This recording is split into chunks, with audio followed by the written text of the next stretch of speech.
Hi, I'm Chris Helm. Welcome to Successful Bonefish Flies. This particular DVD is built around patterns that I have used since the early 1990s, fishing in Belize, Mexico, and the Bahamas. Before we get into the tying, I'd like to talk a little bit about weighting the flies. If you've never bonefished before, and perhaps this is your first trip and you're tying your own flies, one thing you need to keep in mind is that you'll need to have the same pattern tied in a variety of weight sizes, from no weight up to perhaps 3/16 weight size. Because of the tides and the bonefish moving in and out, they're in different depths of water at different times. One thing you'll find, if you have a fly that is too heavy and you put it in front of the bonefish, there's a high probability it will spook him. In this, here's an example of bead chain. It goes from extra small, which is in this package, small, medium, large, extra large. Most of the time I tie them extra small, small, and medium. And if I go to large or extra large, I'll use a product like this called Dazzleize, which is a Spirit River product, and these work very, very well.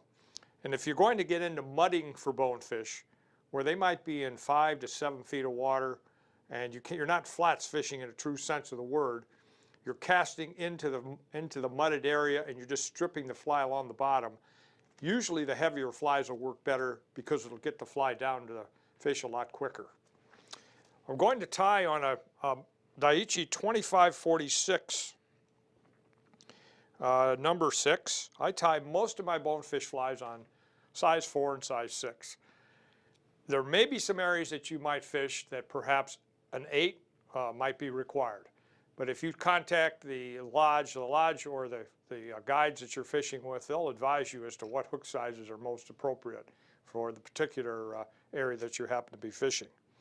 We're going to put a little bit of fishing glue, which is a cyanoacrylate glue, very similar to crazy glue, on the hook before starting the gel spun thread. I'm using gel spun thread at the very beginning of the fly to put the eyes on, and I'm going to build 2 small balls of thread.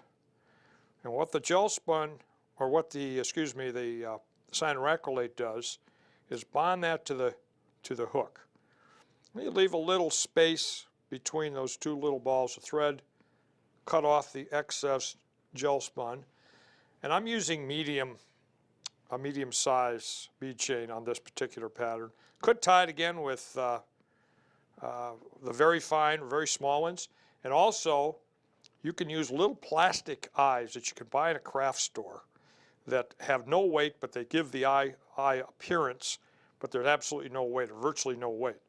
This gel spun thread allows me to put considerable pressure. You can see how I'm moving the hook on this bead chain eye. Before I complete that, I want to put a little bit more fishing glue on, wrap over it again several times, figure eighting, then go over the top of the hook shank and under the bead chain several times. And then we'll just do a quick whip finish, cut off the gel spun, and now I'm going to switch over to a 140 denier thread, or this is 143 denier. This happens to be Gouda Brod. You could use any 6/0 thread.